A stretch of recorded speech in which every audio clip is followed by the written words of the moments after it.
À 135 ans bien sonné, Hamidou Gouroudia marche encore sur ses deux pieds. Né vers 1888 en Ngaoundéré, cet ingénieur en bâtiment aura participé à la construction de la prison centrale de Ngaoundéré et même à l'aménagement de la falaise de Mbé à l'époque coloniale. Aujourd'hui, figurant sur la liste restreinte des personnes ressources, il a la tête sur ses épaules et n'hésite pas à être utile à son pays. Les souvenirs qu'il garde de sa jeunesse n'ont pas toujours été un long fleuve tranquille.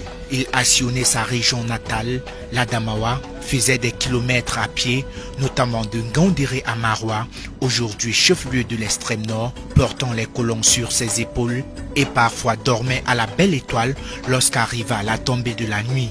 Dans les années 1890, il dépose sa valise au Nigeria voisin où il passera une vingtaine d'années. Quelques années plus tard, il rentre à Ouak, son village natal, situé dans l'arrondissement de Mbé, département de la Vina.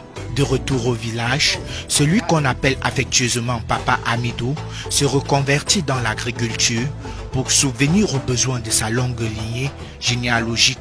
Une progéniture constituée de 17 enfants et de 12 femmes, 32 petits-fils, 22 arrière-petits-fils et 7 arrière-arrière-petits-fils.